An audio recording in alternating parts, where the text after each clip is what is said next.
Shalom Bapak Ibu Saudara kasih Tuhan.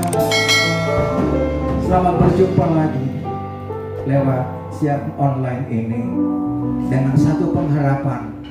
Kita semua ada dalam perlindungan Tuhan. Tuhan selalu beserta dan menolong kita. Mari kita tundukkan kepala dan kita mau berdoa menyerahkan ibadah ini. Bapa kami yang ada di surga, Bapa yang punya segala kuasa di surga dan di bumi ini, Bapa yang terus beracara dalam kehidupan ini, karena kami yakin dalam segala perkara Allah Engkau turut bekerja, dan bahwa Engkau selalu ada menolong dan mendengarkan tiap-tiap doa.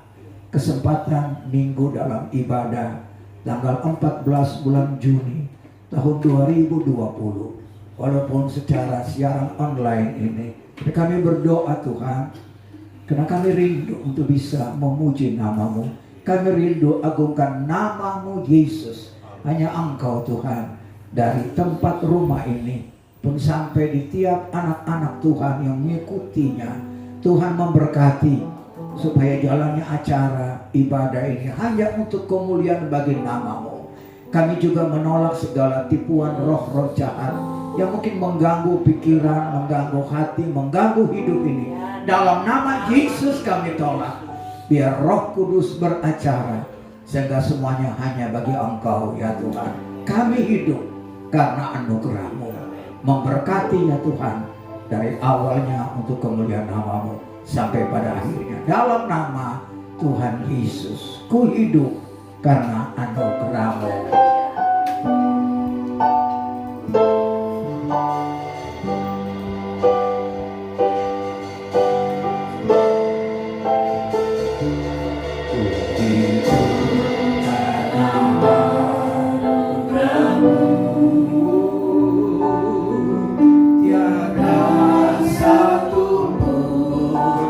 Dapat ku banggakan semua karena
kita dipenuhi dengan Roh Kudus. Penuhilah hidupku.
Alkitab kita, lalu kita akan menemukan dalam Efesus pasal yang pertama. Efesus pasal yang pertama ayat 13 dan ayat 14. Puji Tuhan. Demikianlah bunyi firman Tuhan, di dalam Dia kamu juga, karena kamu telah mendengar firman kebenaran, yaitu Injil keselamatanmu. Di dalam Dia kamu juga, ketika kamu percaya, dimateraikan dengan Roh Kudus yang dijanjikannya itu. Ayat 14. Dan Roh Kudus itu adalah jaminan bagian kita sampai kita memperoleh seluruhnya, yaitu penebusan yang dijanjikan, yang menjadikan kita milik Allah untuk memuji kemuliaannya. Puji Tuhan. Efesus 1 ayat 13 dan 14. Tuhan memberkati kita semuanya. Bapak, Ibu, Saudara kekasih Tuhan Yesus, di tengah situasi yang masih juga memburuk dan keadaan yang bisa membuat banyak orang tidak punya pegangan. Yang disayangkan kalau orang percaya kepada Yesus yang justru berpikir seperti itu. Ia lemah, ia tidak punya satu kekuatan, tidak ada kemampuan, tidak ada semangat yang bisa mendorongnya. Pagi hari ini kita membaca firman Tuhan, dan saya berharap dan berdoa Roh Kudus penuhi hati kita, penuhi hidup kita, supaya dari dalam hati ini ada memancar sumber air kehidupan. Roh Kudus dikatakan seperti air yang berpancar, air yang mengalir. Air yang mengalir itu akan saling mendorong. Air yang mengalir yang begitu kuat akan terus mendorong dan membuat kehidupan ini penuh dengan sukacita, penuh dengan semangat, penuh dengan kebenaran janji Tuhan.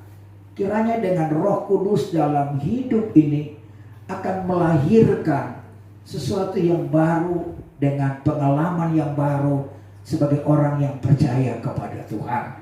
Karena inilah janji Tuhan.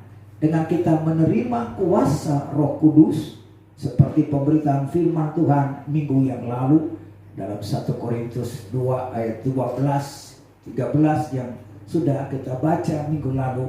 Ayat itu boleh memberikan dorongan bahwa Tuhan memberikan rohnya.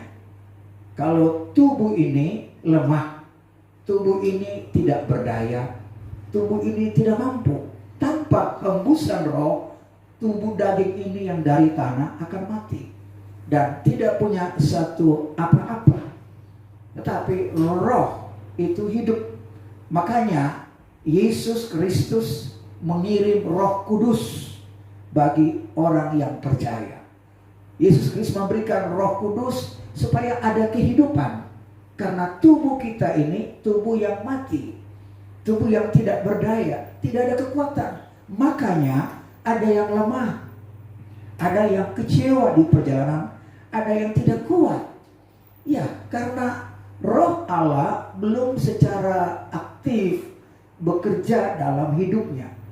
Firman Tuhan pagi hari ini menyatakan dalam Efesus 1 ayat 13, di dalam Yesus, karena kamu telah mendengar firman kebenaran, yaitu Injil keselamatanmu, di dalam Yesus kamu juga ketika kamu percaya dimaterikan dengan Roh Kudus, puji Tuhan, yang dijanjikannya itu. Jadi kita diberikan Roh Kudus supaya ada gairah dalam hidup ini, supaya ada semangat, ada sesuatu yang bisa menggerakkan hidup ini. Tanpa roh kita akan kehilangan segala-galanya, dan sekali lagi saya katakan tidak akan mampu berbuat sesuatu. Murid-murid Tuhan Yesus diberikan Roh Kudus, lalu bersama dengan 120 orang yang berkumpul di loteng itu, semuanya dipenuhi dan mengalami sesuatu yang baru. Ini pengalaman roh, satu pengalaman yang lebih hebat dari tubuh kekuatan daging manusia ini. Roh itu mampu menembusi ruangan, mampu menembusi apa saja, sehingga orang boleh melihat bagaimana gerakan roh ini secara luar biasa. Hari-hari ini Roh Allah sangat penting, karena kita sedang menghadapi satu pergumulan yang begitu berat. Penyakit virus yang menakutkan banyak orang. Sehingga kalau orang berkumpul, timbullah keraguan-raguan, timbullah rasa mencurigai satu terhadap yang lain. Jangan-jangan ia terhinggap kena virus corona. Sehingga ini membuat orang hidup dengan prasangka-prasangka yang negatif, sehingga rasanya sulit sekali untuk kita melihat bagaimana orang bisa duduk bersama, rukun dan nikmati sesuatu. Tapi karena pengaruh virus ini, maka timbullah ketakutan. Pemerintah sudah berupaya melakukan berbagai cara supaya corona ini tidak bisa lagi bergerak di bumi Indonesia. Berbagai cara dilakukan dengan protokol kesehatan, semuanya dilakukan. Tetapi kita melihat usaha manusia kita ini, apa yang dilakukan memang itu baik. Tapi kita lihat pengaruh virus ini masih saja.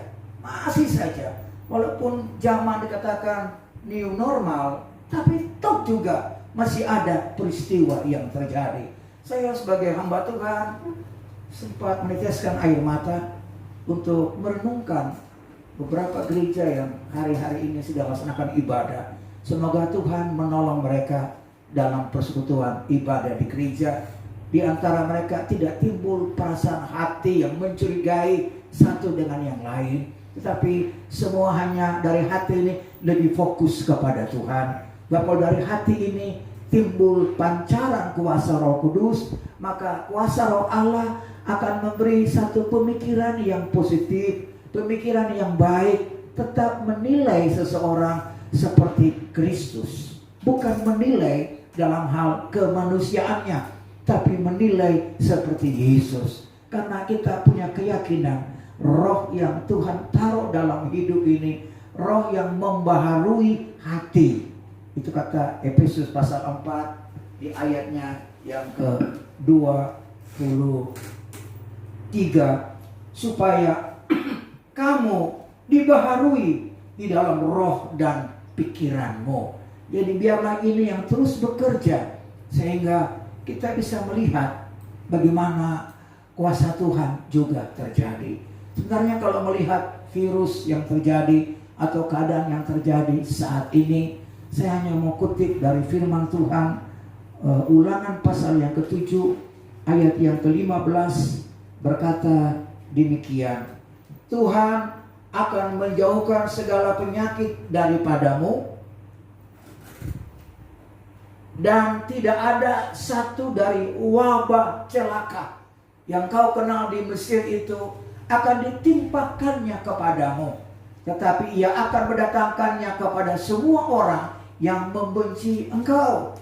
Ya, Tuhan akan menjauhkan segala penyakit daripadamu, dan tidak ada satu dari wabah celaka yang kau kenal di Mesir itu akan ditimpakannya kepadamu, tetapi ia akan mendatangkannya kepada semua orang yang membenci engkau.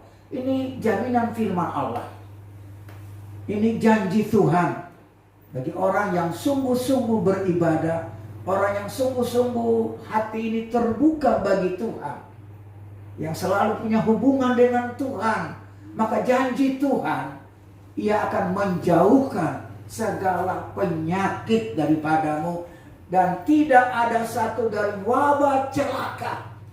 Katakanlah virus corona saat ini yang begitu gencar sehingga banyak bangsa, negara-negara, bahkan tiap-tiap orang dalam ketakutan kehidupan ini. Orang yang percaya roh Allah membangkitkan semangat kita, roh Allah mengajarkan kita, mengingatkan firman Tuhan, bahwa kalau kita sungguh-sungguh, dalam Keluaran 23 ayat 25, Keluaran 23 ayat 25, demikian firman Tuhan, tetapi kamu harus beribadah kepada Tuhan Allahmu, maka ia akan memberkati roti makananmu dan air minummu, dan aku akan menjauhkan penyakit dari tengah-tengahmu. Kuncinya adalah beribadah. Walaupun situasi saat ini tidak memungkinkan secara keseluruhan tempat ibadah, saya bicara gereja terbuka, tapi saya mau katakan 2-3 orang berkumpul, karena itu anjuran firman, maka Tuhan ada di situ. Orang yang beribadah artinya orang yang punya hubungan dengan Tuhan. Ia selalu berdoa dan berdoa dan berdoa. Saya mau pinjam Mazmur 55 ayatnya yang ke-17 dan ayat 18. Bagaimana Daud di sini dia menuliskan, di atasnya ada perikop dalam Mazmur 55, doa minta tolong terhadap musuh, ayat 17 dan ayat 18. Tetapi aku berseru kepada Allah. Inilah bentuk ibadah dalam doa dia, dan Tuhan akan menyelamatkan aku. 18, di waktu petang, pagi dan tengah hari aku cemas dan menangis, dan ia mendengar suaraku. Di waktu pagi hari, kalau saya ganti kata ayat ini, di waktu tengah hari dan di waktu petang. 3 waktu secara berturut-turut dalam satu hari Daud melakukan doa. Ia berseru, kata ayat 17, dia berseru kepada Tuhan. Orang yang beribadah, yang hatinya selalu dipenuhi oleh kuasa Roh Kudus, di mana Roh Kudus selalu mendorong dia, membuat dia lebih banyak bergerak, lebih aktif lagi dalam ibadah kepada Tuhan melalui doa. Ada puji-pujian yang buku Mazmur tuliskan, memuji Tuhan. Dia berdoa 1 hari 3 kali. Mau bicara kalau kita kembali koreksi, mengukur kembali hidup doa kita, rasanya mungkin tidak seperti secara khusus yang Daud lakukan. Tapi paling tidak saya mau katakan bahwa hati ini tetap punya kontak dengan Tuhan. Hati ini punya pikiran dengan Tuhan. Dalam Daniel pasal yang ke-6 ayat yang ke-11, Juga di sana ada dikatakan bagaimana Daniel ketika dia harus hadapi keadaan, dia berdoa dalam Daniel 6 ayat 11. Lalu orang-orang itu bergegas masuk dan mendapati Daniel sedang berdoa dan memohon kepada Allahnya. Untuk keadaan seperti ini, kita tidak punya cara lain yang harus kita lakukan. Kita harus minta Roh Kudus supaya Roh Allah ini selalu mengingatkan kita. Roh Allah selalu menolong kita. Roh Allah selalu membawa kita seperti yang Daud lakukan dalam Mazmur 55 ayat 17-18. Juga apa yang Daniel lakukan dalam Daniel pasal 6 ayat 11. Ia berdoa. Kalau baca seterusnya, dia berdoa 1 hari 3 kali. Dia menghadap kepada Yerusalem. Dia berkiblat kepada Yerusalem. Dia merasakan bahwa kehadiran Allah ada di sana. Sehingga mata dia, hati dia menyatu melalui doa dan puji-pujian. Oh, orang yang percaya kepada Tuhan Yesus, Tuhan dalam penyataan Roh-Nya kepada tiap kita akan terus menggerakkan kita, menggairahkan hidup ini untuk selalu dengan Tuhan, selalu datang kepada Tuhan. Maka mujizat itu pasti terjadi karena adalah kehendak Allah supaya kita ini, hidup ini ada tanda yang menyertai, ada kuasa, ada mujizat, ada pertolongan Tuhan yang terjadi dalam hidup ini. Tanda-tanda ini menyertai orang yang percaya. Jadi kita terima itu kuasa Roh Kudus dalam Efesus 1 ayatnya yang ke-13. Itulah suatu jaminan yang Tuhan berikan dalam kehidupan kita sebagai orang yang percaya. Roh yang Tuhan berikan kepada kita, kalau kita baca dalam Efesus pasal yang keduanya, tadi Efesus 1, lihat Efesus pasal yang kedua, lanjut dikatakan di sana demikian firman Tuhan. Efesus pasalnya yang kedua begini, ayatnya yang ke-18. Karena oleh Dia kita kedua pihak dalam satu roh, roh yang membuat akses baru, jalan baru. Dalam satu roh beroleh jalan, ada akses untuk masuk kepada Bapa. Sama seperti kata Yesus dalam Yohanes 14 ayat 6. Tiada seorang pun yang datang kepada Bapa tanpa aku. Si Tuhan. Nah, roh juga yang kita terima, yang mematraikan, memberikan tanda bagi kita, membuat satu akses, jalan baru kepada kita untuk datang kepada Bapa. Ditegaskan dalam pasal yang ketiga lagi dari Efesus, ayatnya yang ke-16, 16. Efesus 3 ayat 16 berkata demikian. Aku berdoa supaya Ia menurut kekayaan kemuliaannya menguatkan dan meneguhkan kamu oleh Roh-Nya.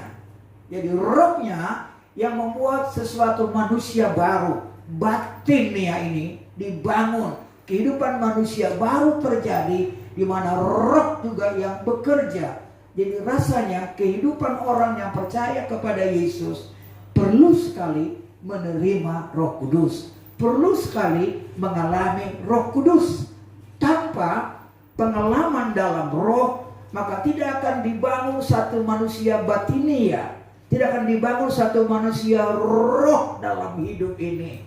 Sebab itu untuk kita mengalami tentang Roh, tadi Efesus 1 ayat 13 katakan kita harus mendengarkan firman kebenaran, kita harus membaca firman kebenaran, kita harus menerima supaya kita dimatraikan. Efesus 1:13 tadi katakan kamu telah mendengarkan firman kebenaran, yaitu Injil. Jadi kalau orang percaya terus membaca, merenungkan, mendengarkan firman, maka ia dimatraikan dengan Roh Kudus. Roh Kudus yang mematraikan ini akan membuat tanda dalam hidup ini. Coba baca dalam 1 Korintus 14 ayat yang ke-22. Roh Kudus yang penuhi hidup ini itu menjadi suatu tanda. Puji Tuhan. 1 Korintus 14 ayat 22, karena itu karunia bahasa roh adalah tanda. Jadi roh dalam pernyataan karunianya itu menjadi suatu tanda, pematreian. Kita kembali kepada Efesus 1 ayat 14, roh pematreian itu dikatakan sepenuhnya, ya. Efesus 1 ayat 14. Ya, dan roh itu adalah jaminan bagian kita sampai kita memperoleh seluruhnya. Ada banyak hal yang masih dirahasiakan. Ada banyak hal yang belum terungkap. Ada banyak hal yang perlu kita tahu. Kalau dikatakan bahwa berabad-abad rahasia ini tersembunyi, banyak orang tidak mengerti, banyak orang tidak tahu. Tapi orang yang dimaterikan dengan Roh Kudus, maka akan dinyatakan, karena ini rahasia yang berabad-abad. Dan untuk menyatakan apa isinya, Efesus 3 ayat 9, dan untuk menyatakan apa isinya, tugas penyelenggaraan rahasia yang telah berabad-abad tersembunyi dalam Allah. Inilah satu rahasia yang tersembunyi secara keseluruhan. Efesus 1:14 belum terjadi dalam hidup ini. Ini rahasia yang berabad-abad tersembunyi. Bayangkan, kalau ini tetap menjadi suatu hal yang rahasia, maka kita menjadi orang yang celaka. Karena kita tidak tahu apa-apa. Tapi kalau kita terima roh pematreian itu, maka Efesus 1:14 katakan secara keseluruhan itu akan dinyatakan. Sehingga yang tersembunyi berabad-abad. Tentu ini satu hal yang sangat diharapkan, dinantikan oleh banyak orang, supaya masuk dalam programnya Allah. Rencana Allah yang sangat agung ini bisa terjadi bagi orang yang percaya, yang selalu buka hati dan terima Roh Kudus. Sebab itu pada kesempatan minggu hari ini saya mau katakan, bukalah hatimu. Ya, minta Tuhan isi hidupmu dengan Roh Kudus, supaya dalam hati ini mengalir Roh Kudus. Dari dalam dia berpancar, supaya yang di permukaan, di mata kita, di bumi yang kita lihat ini, itu kalah yang dari dalam yang lebih kuat. Dan itu akan terus menggerak dan membawa hidup kita melekat dengan Tuhan. Itulah yang Roh Allah kerjakan.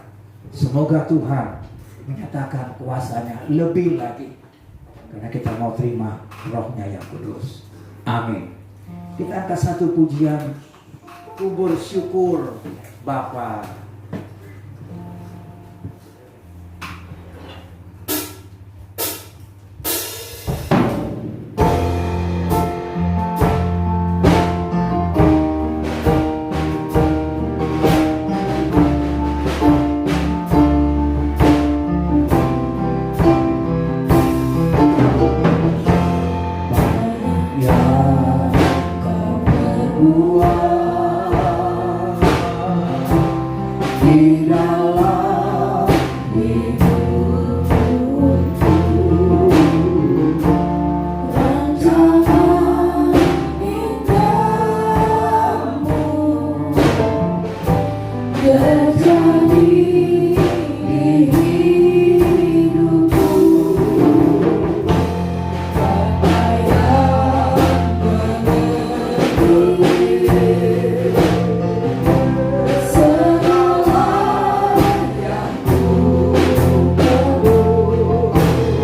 Terimalah Roh Kudus.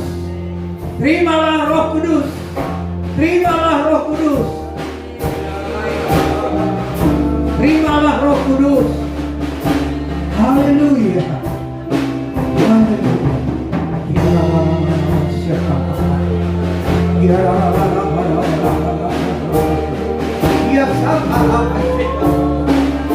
Biar ada lidah-lidah asing, bahasa yang baru, ada lidah-lidah api yang membakar korban penyerahan ini anak-anak. Ada lidah api yang menyala, satu penyembahan korban yang baik yang diberikan kepada Bapa di surga. Tuhan penuhi kami. Terima kasih Tuhan. Terima kasih Tuhan. Aku percaya Roh-Mu bekerja. Hamba-Mu sudah melayani umat-Mu, membacakan ayat-ayat firman-Mu. Roh-Mu matraikan. Kami percaya Injil, kami mendengarkan Injil. Ada tanda pematreian kuasa Roh Kudus, jaminan dalam hidup kami, dalam hidup orang yang berharap kepadamu. Dari rumah ini perjanjian-Mu dinyatakan. Haleluya, haleluya. Sehingga berkat-Mu turun, berkat-Mu terjadi ya Tuhan. Orang yang berharap kepadamu diberkati, dibela, Tuhan yang menolong. Kami boleh merasakan berkat-berkat-Mu. Tuhan, aku berdoa kalau di antara jemaat yang sedang mengikuti acara siaran ini, mungkin mereka lemah, mungkin mereka sakit, mungkin dalam pergumulan hidup ini. Mari Tuhan tolong. Ku bersyukur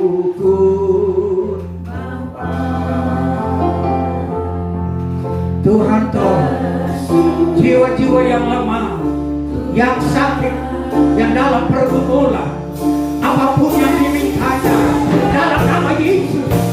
Ada kuasa Tuhan, ada pertolongan Tuhan, ada mujizat Tuhan. Haleluya, haleluya. Apa yang dikerjakan usaha dan aman, toko, penghidupan, pencarian, dan semuanya diberkati. Tuhan memberkati anak-anakmu. Kuasa mujizat pun terjadi, pembelaan pun terjadi. Hamba membedakannya dengan Bapa dan orang yang berharap kepadamu. Haleluya, haleluya, haleluya.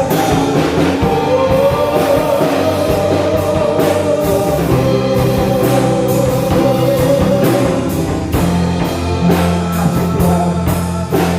Kami berdoa buat gereja-gerejamu. Tolong gereja-gereja Tuhan, supaya gereja berfungsi sebagai sentral mujizat.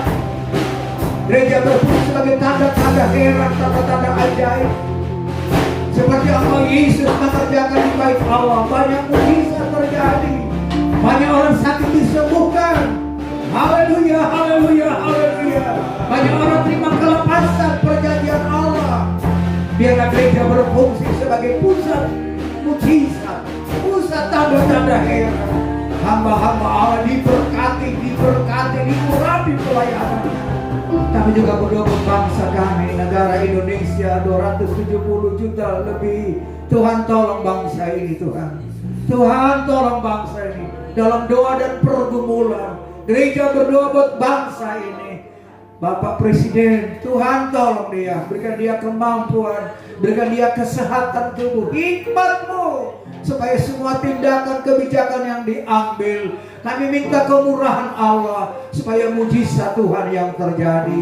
Terima kasih Tuhan, biarlah damai sejahtera-Mu turun atas bangsa ini, supaya semuanya penuh dengan sukacita, karena Engkau-lah Tuhan yang setia, Engkau yang tak pernah berubah. Terima kasih Tuhan, kami boleh selesaikan acara ibadah kami pada pagi hari ini, dan kami percaya Roh-Mu ada bekerja dalam hidup kami. Roh-Mu yang dimantraikan itu terus membawa kami untuk lebih dan lebih dan lebih lagi kepadamu. Sekarang kami terima berkat-Mu ya Tuhan, perjanjian Tuhan. Tuhan berkati rumah ini, Tuhan berkati tiap rumah di mana anak-anak-Mu berada. Berkati tiap keluarga, suami, istri, bapak, anak-anak, mak, engkong, semuanya Tuhan menyertai, memberkati. Berkati hidup ini, rohani dibangkitkan, jasmani juga diberkati. Apa yang diperlukan Tuhan ada akan sanggup lakukan. Kami terima segala berkat-Mu ya Bapa. dalam nama Tuhan Yesus. Kekasih-kekasih yang dikasihi oleh Tuhan Yesus, terimalah anugerah sejahtera berkat dari Tuhan Yesus dalam pernyataan kasih Allah Bapa di sorga, serta Roh Kudus ada menyertai dan menolongmu, menghiburmu, menguatkanmu mulai sekarang sampai pada hari pengangkatan gereja, bahkan Tuhan datang yang kedua kali dan sampai selama-lamanya dalam nama Tuhan Yesus. Haleluya. Amin.